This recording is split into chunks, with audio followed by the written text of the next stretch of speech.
I am Jacqueline Housel, a member of the League of Women Voters of the Greater Dayton area. I am here today with candidates running for the Miamisburg School Board. The candidates are Christopher Amsler, Chris Kyleholtz, Jod Mubastat, Ann Niess, Shelbi Nunery, and Ryan Riddle. Chris Amsler, Chris Kyleholtz, Jod Mubastat, and Ryan Riddle were unable to join us due to prior commitments. We'll start our interviews by giving the candidates 1 minute to tell us about themselves and why they want to serve on the Miamisburg School Board. And we're going to start with Ann. Good morning. I am a Berg alumni, and all three of my children are Berg alumni. I've served on the school board now for 8 years, and it is a privilege to serve on the school board. I was inspired to be an educator because of my dad, who was a professor. I taught kindergarten, first grade, special ed. After I retired, I tutored kids in algebra and reading, and I also subbed at the preschool. My passion is definitely education. I am the recipient of Ohio School Board Association Star Training Award, and I'm also the recipient of recognition by Miamisburg Classroom Teachers Association. I believe that public schools are the heart of our democracy, where there's a vacancy sign for all, and that there are good things going on, and I want to continue to support those good things. Do I believe in school choice? Sure. I'm running because I love public education. I think highly of our students and our staff and our parents. And thank you. Thank Okay. you, Ann. Okay. Now we're going to turn to Shelbi Nunery for a 1 minute opening. Yes, hi, my name is Shelbi Nunery. I'm a teacher, a parent of 3 kids in Miamisburg schools, and I hold a master's degree in education. I work in a different district. I've spent my career in classrooms seeing firsthand what students and teachers need, and I want all of Miamisburg students to thrive. I've lived the experience as a parent, as a teacher, and I want my children and all children to feel safe and supported, and I want them to be challenged. And bringing all of these perspectives and my background in educational leadership, teaching, parenting, I'm committed to make decisions that are going to put students first and support our teachers and strengthen our future for Miamisburg schools. And I'm just very passionate about education and looking forward to bringing that insight into the school board. Great, thank you very much. Now we're going to turn to our questions, and our first question is going to be to Shelbi Nunery. Describe the role of a school board member as you see it. The school board members it's a collaborative role. I feel that everyone needs to work together and have an understanding of how the education system works and what our boundaries and our limitations are, and following the legislative initiatives that are put in place and making sure that we are in line with those so that we are not being penalized by fines and things like that, but making sure that our students are getting the best education that we are able to provide, and making sure that our teachers feel supported and that parents are heard, so that we can take all of those ideas and those concerns and come up with solution-based answers for everybody involved. Thank you. Now we're going to turn to Ann Niess. Describe the role of a school board as you see it. Our role is to set policy. We also hire and evaluate the superintendent and treasurer. We set academic goals and other goals along with the staff, the administration, and the community. Our duty is to listen to constituents. We must study data to see where support is needed. We have to be well versed in how schools are funded. We need to attend trainings. Our duty is to write legislators.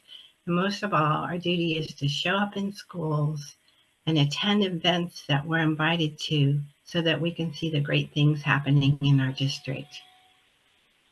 Thank you. Okay, thank you. Now we're going to move to a second question, and this is going to go to you first, Niess. What do you see as the most important issues facing your school district? The most important issue is our state's share of funding. In the last 10 years, our state's share of revenue for our schools has decreased 10%. In 2014, it was 48%. It's currently about 38%. Another issue is retention and compensation of our teachers as a teacher shortage continues to evolve. You know, I want to be able to support our excellent staff and value them by making sure they're compensated for the work that they do. Another issue is that the percentage of children with economic disadvantage coming into our schools has increased. I know in our district alone, it has gone from 39% to 51%, according to the state report card. You know, it costs thousands of extra dollars to educate these deserving children. They often come to school 2 years behind, and they continue to be impacted by housing, food, and health insecurities. Another thing that is an issue is the mental health crisis. We have to have people in place to support this crisis, and those people include safety resource officers, counselors, and social workers. Thank you. Okay, thank you. And now we're going to turn to Shelbi Nunery for the same question. What do you see as the most important issues facing your school district? I think at the heart of it all is focusing on the whole child, creating a school environment where students, families, and educators, we can all thrive together. And as someone who is a teacher, I can see the firsthand challenges of the mental health, the teacher retention, and the equity that's directly impacting student learning. Allocation of funds, like Anne had mentioned, I also believe is a very important aspect to look at, and making sure that our students who are not in a place of economic privilege are still getting the resources that they need, not just in the classroom, but beyond. And I think it's important to understand the thoughtful decisions and where the resources are going into our school district. So balancing growth while keeping students at the center of everything is my utmost priority. Okay, thank you. And now we have a final question, and that's going to go to Shelbi Nunery first. What policies and practices should the school board adopt to address bullying in the schools? I think this is a very important issue. Having my own children in the school system and having experienced them expressing concerns about how they are treated by their peers, there needs to be an open communication policy. I think parents need to have a very clear pathway on reporting bullying, because it's not just calling the school and saying, I'm concerned about my child being bullied. There are forms, there is a whole process to get that report made and to make sure it's followed through with.